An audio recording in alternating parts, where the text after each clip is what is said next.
Meu nome é Débora, né? E eu sou ginecologista e atuo na área de sexualidade, né? Com reconhecimento pela Associação Médica Brasileira. E trabalho com os mais variados temas relacionados ao comportamento sexual, desde as disfunções, né, que é o prejuízo, a insatisfação que as pessoas têm na vivência de um comportamento sexual, num ciclo de resposta sexual, trabalho ligado às questões de gênero, né,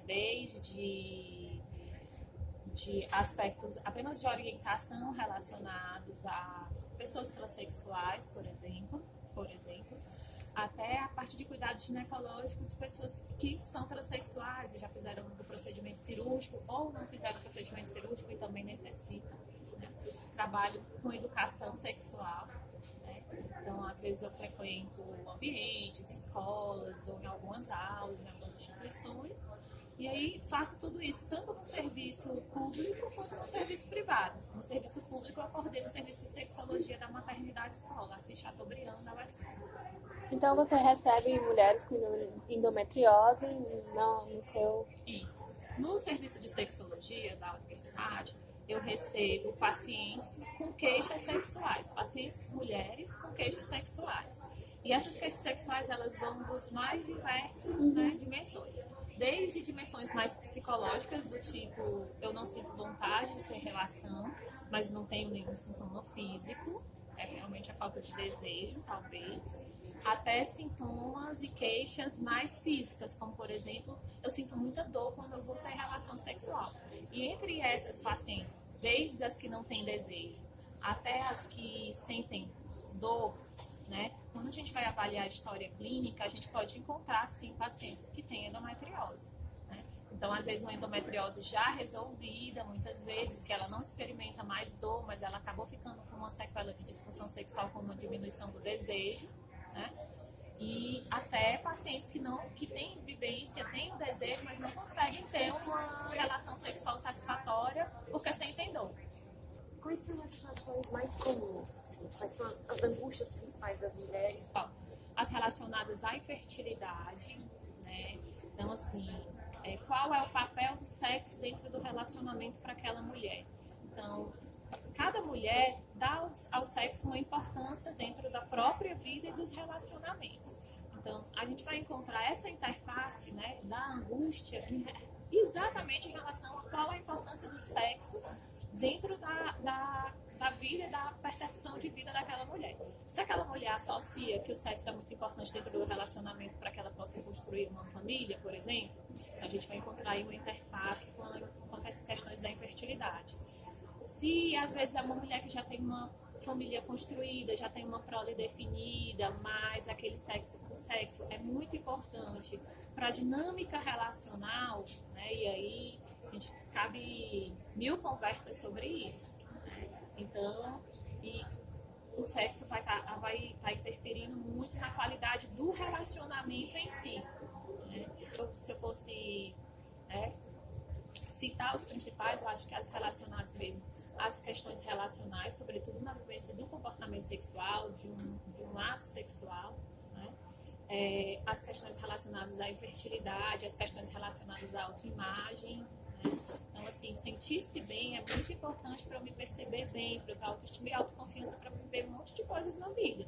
E aí, a partir do momento que eu tenho uma doença, que eu tenho um quadro que me possibilita de vivenciar, né, quem eu sou com plenitude, né, isso já pode interferir na autoestima, na autoconfiança e atrapalhar não apenas na vivência dos relacionamentos, né, mas na vivência da sexualidade em outras dimensões também, já que sexualidade não é exatamente viver um relacionamento e ter atos sexuais, é muito mais do que isso. Dentro desse percurso, assim, com essas mulheres com essas situações diferentes, quais seriam os passos básicos, por exemplo? Nesse atendimento, o que é possível fazer para a mulher e o que é possível a mulher fazer por ela mesma, que é importante que ela faça nesse processo. Em abril de 2016, nós iniciamos o serviço de sexologia na maternidade escola, né? E durante o primeiro e o segundo mês, eu meio que fiquei acompanhando quais seriam os possíveis públicos-alvos, quais seriam as possíveis intervenções que a gente poderia estar construindo para auxiliar, né, essa demanda, todo esse público que usa o serviço, que é usuário do serviço da maternidade. Então, a ideia, e assim está sendo construído o serviço, nós temos um ambulatório de triagem. Então, nesse ambulatório de triagem, nós recebemos as mulheres com queixas sexuais.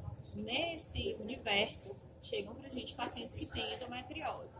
Nessa primeira consulta de triagem, nós tentamos conversar e avaliando assim profundamente, né, a percepção que ela tem do comportamento sexual, da vida, quem ela é, qual o lugar dela no mundo, qual a importância do exercício da sexualidade, do sexo, né, para a vida dela. E nós tentamos trabalhar num modelo de psicoeducação, né? E até que é um momento que eu digo muito, que é um momento de diagnóstico, de acolhimento e diagnóstico, mas também já é uma primeira intervenção, porque é quando ela começa a ter a possibilidade de falar mais sobre aquele assunto diretamente, que é o comportamento sexual, a sexualidade, e aí ela já começa a receber algumas informações que muitas vezes ela não tinha. E também é um momento que a gente pode estar fazendo algumas sugestões, né, para tentar trabalhar em alguns aspectos, né, que já seriam possíveis ali, naquele momento. Depois disso, todas as pacientes que chegam ao ambulatório e vão continuar fazendo acompanhamento no serviço de sexologia, elas vão passar por um grupo de psicoeducação sexual. Esse grupo de psicoeducação sexual está formatado com 5 encontros, eles acontecem com intervalos quinzenais, e todas as pacientes que vão ficar em acompanhamento no ambulatório de sexualidade por alguma disfunção sexual, vão passar por esse grupo. E neles, né, as sessões, nós vamos trabalhar com intervenções que tem uma base um pouco de psicodrama, que é a minha outra formação, eu trabalho com psicodrama. E aí o psicodrama, ele vê o ser humano como ser que se relaciona e vê o processo saúde e doença acontecendo dentro desse universo relacional, e ver que saúde seria a capacidade de nós termos respostas criativas e espontâneas adequadas às demandas, né? Então a gente vai tentar trabalhar com elas nisso tudo. Só que ele tem um aspecto muito de psicoeducação. Então, na primeira sessão, a gente conversa sobre os aspectos sociais e de criação. Como que aquela mulher foi criada? Qual foi o universo de valores sociais que ela trouxe para vivenciar a sexualidade, né? Então, a gente mergulha um pouco nesse contexto. Numa segunda sessão, nós trabalhamos com os aspectos anatômicos, né? O que é esse meu corpo, como é que é essa vagina, por que dói, por que não dói, né? Como é o pênis, o que é que acontece de fato na hora de um ato sexual. E aí, nesse caso, estou falando meio que de coito vaginal, e a gente sabe que o ato sexual não é necessariamente o coito vaginal, essa é uma prática sexual, é muito importante quando elas percebem isso, né? Que na verdade aquele coito que muitas vezes é muito doloroso é só uma prática. Elas podem ter atividade sexual extremamente prazerosa e erótica por outros caminhos, né? E a gente vai trabalhando um pouco com elas essa noção de corpo. No outro momento, nós vamos trabalhar com elas a percepção do própria resposta sexual, né? O que é esse desejo, o que é essa excitação, o que é esse orgasmo, o que é que acontece depois, como eu me sinto quando acaba essa atividade sexual, que atividades sexuais são essas, o que é de fato uma atividade sexual. Em um outro momento, nós trabalhamos com várias temáticas relacionadas à sexualidade. É uma oportunidade de debate, de discussão, de abrir um pouco a mente e o pensamento para entender outras demandas, outros domínios, outras angústias. É um momento de muita empatia que elas vão criando umas com as outras. Então, nós conversamos um pouco sobre violência, nós conversamos sobre dor pélvica, endometriose, nós conversamos sobre infertilidade, nós conversamos sobre depressão, nós conversamos sobre diversidade sexual e de gênero, né? E no último momento a gente trabalha o erotismo, né? Que na última sessão a gente trabalha o erotismo na possibilidade de que elas venham a desenvolver, né, o pensamento e a criatividade erótica para que elas possam viver, né, outras experiências sexuais mais prazerosas de acordo com o que elas estão preparadas, que elas estão com condição de viver naquele momento. Então, terminado esse grupo, né, isso demora 2 meses e meio, mais ou menos, elas voltam para ser reavaliadas por mim e por bem que uma boa parte já recebe alta, porque muitas das questões elas são realmente de psicoeducação. E depois disso, né, as pacientes elas vão ser encaminhadas para o segmento. Algumas vão para psicoterapia, algumas vão para terapia de casal, outras vêm para terapia sexual. As que vêm para terapia sexual, né, vão continuar em acompanhamento comigo. Todas, na verdade, continuam, mas algumas em terapia sexual e outras em segmento. Né? E aí a gente sempre tenta deixar claro que o objetivo ali não é resolver a endometriose, né? Mas ajudar elas a terem mais qualidade de vida, né? Nesse sentido da sexualidade, que é um aspecto tão importante no ser humano. Então é mais ou menos isso que eu faço. Nossa, tem casos muito bonitos, assim, de pacientes que são portadores de endometriose, né?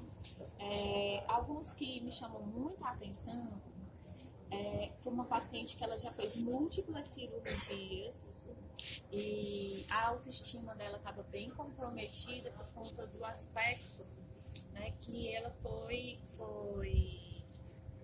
das marcas, as cicatrizes, né, o aspecto do abdômen. Ela falava, doutora, quando eu tiro a roupa para o meu marido, a primeira coisa que aparece é a minha barriga. Né? E todas essas assim. E eu sinto muita dor, eu não gosto nem que ele pegue na minha barriga. E depois do grupo, né, ela pôde entrar no grupo, na verdade, ela pôde entrar em contato com outras mulheres que tinham outros dramas. E ela não percebia o quanto o relacionamento dela era rico e sadio e satisfatório. E quando foi ao final, ela conversou com todas as outras pacientes. Na consulta dela de reavaliação, ela falou como tinha sido importante para ela estar ali, porque ela ia continuar o acompanhamento dela no ambulatório de dor pélvica, né, e endometriose, mas que ela tinha reinventado a maneira de se relacionar com o marido, porque enquanto ela estava ali concentrada na dor, apenas na dor e querendo resolver a dor, achando que a dor era grande questão dentro do relacionamento dela, isso impedia de ver a beleza de todo o relacionamento dela. Ela ia para o grupo, o marido dela ficava esperando, depois ele saiu para tomar um sorvete. E a grande maioria das pacientes que fez parte desse grupo tinha questões relacionais fortíssimas. Ela não tinha nenhuma questão relacional.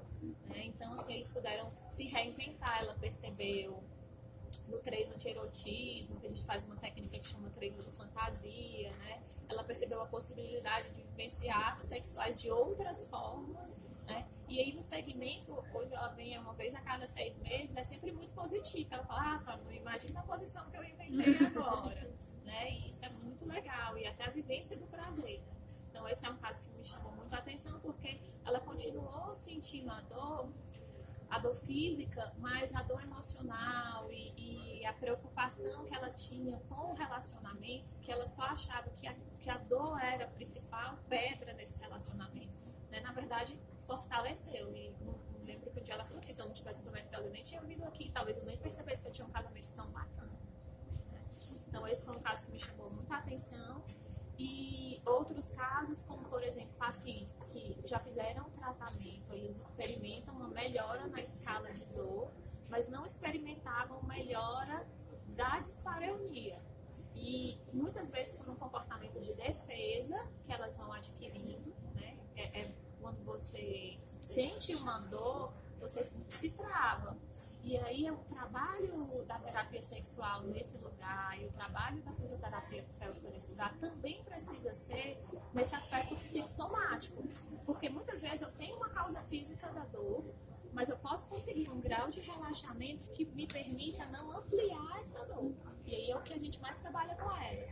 Vamos tentar ter uma vida sexual menos dolorosa. E aí quando a gente pensa em dor, a gente tem que pensar nessa dor emocional e nessa dor física também. E vamos tentando trabalhar por aí.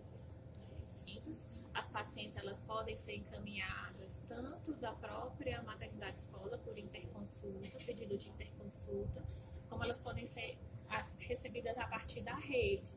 Então, às vezes, quando eu falo pela rede, pelos postos de saúde, né? Ela pode pedir o encaminhamento para o serviço de sexologia e estamos lá, de braços abertos. Ótimo, a gente